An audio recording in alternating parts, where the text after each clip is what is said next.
गुरुजी, आज के इस अंक में हम बात करने जा रहे हैं फोड़े फुंसी को लेकर। फोड़े फुंसी अधिकतर इन्फेक्शन की दृष्टि से देखा जाता है, क्योंकि ये देखा जाता है कि जैसे कहीं फोड़ा या फुंसी हो जाता है तो वहाँ पर अगर हाथ लग जाए तो वही हाथ कहीं और लग जाता है, तो वहाँ पे भी इन चीज़ की दिक्कत हो जाती है। सबसे पहले मैं जानना चाहूँगा, अपने आप उत्पन्न होने वाले फोड़े और फुंसी ये किस वजह से सबसे ज़्यादा होते हैं, और इसका यदि समय पर ध्यान ना दिया गया तो क्या हानिकारक प्रभाव पड़ते हैं? देखिए, फोड़ा फुंसी जो है खून का प्रदूषण है। अच्छा। जहाँ पे खून का प्रभाव ज़्यादा खराब हो गया वहाँ फोड़े फुंसी पैदा हो जाते हैं। अब इनको मिटाने के लिए ऐसे तो हमारे आयुर्वेद में लाखों उपचार हैं, जी। परंतु उपचार हमें वो ही करना चाहिए जो आसान हो और सुलभ हो। जी। तो इसके लिए सबसे अच्छा जो उपचार है वो है मूली से। अच्छा। आप मूली को सलाद के रूप में, जूस के रूप में जैसे लेना चाहें ऐसे लें, परंतु उसमें नमक नहीं लगाना, ये ध्यान रखना। ठीक है। और मूली को धो लेना, छिलना नहीं है, सख्त पत्ते निकाल दें, नरम पत्ते भी साथ खाने हैं। मूली में चीरा लगा के उसके अंदर 5-7 बूंद नींबू की जरूर डालना। नींबू का और मूली का ऐसा तालमेल है कि खून के अंदर किसी भी किस्म का पॉइजन नहीं रहने देती। ठीक है।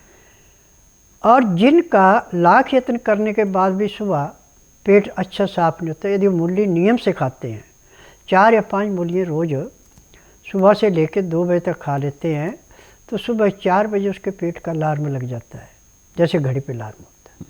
और आलस किया तो कपड़े भी खराब कर देता है। जी।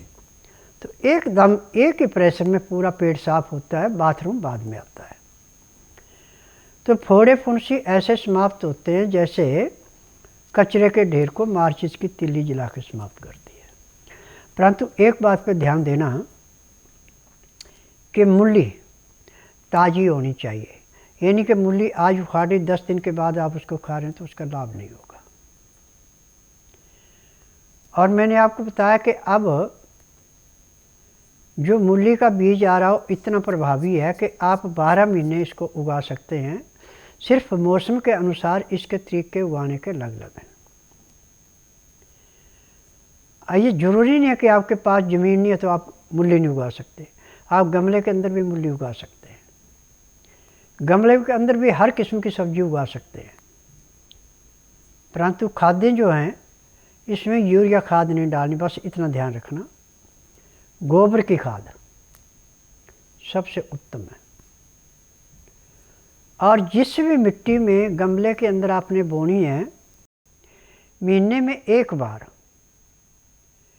सरसों की खड़ 50 ग्राम को लीटर 1.5 लीटर पानी में भिगो के रखें। 48 घंटे के बाद उसको अच्छी तरह मसल के छान लें।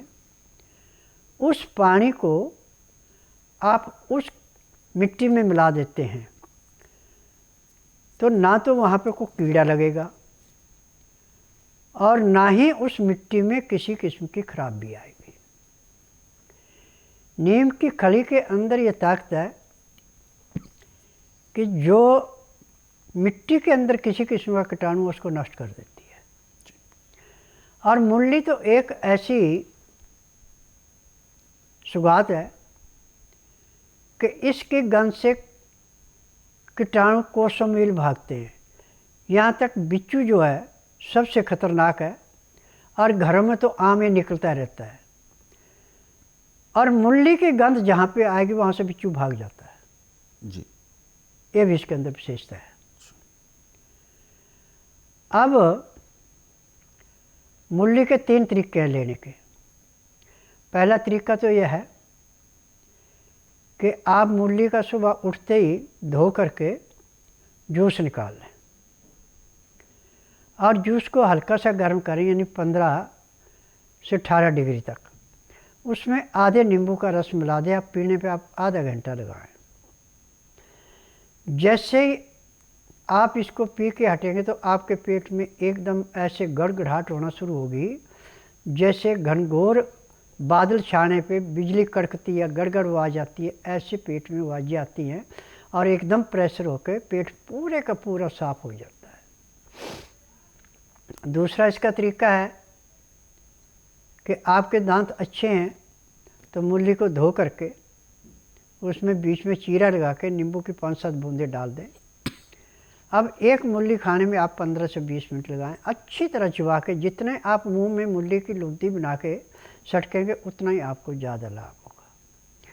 तीसरा इसका तरीका है कि मूली को कद्दूकस करके, और या तो आपके पास मिट्टी का बर्तन हो या स्टील का बर्तन हो या पीतल का बर्तन हो, कलाईदार तंग मुँह वाला, उसके अंदर इसको भाप में पकाना है। इसकी जो पकाती दफ़ा ऊपर ढक्कन लगाना है, ढक्कन से भाप थोड़ी बहुत तो निकलेगी, परंतु उसी भाप में पकने, इसमें पानी नहीं डाला जाता।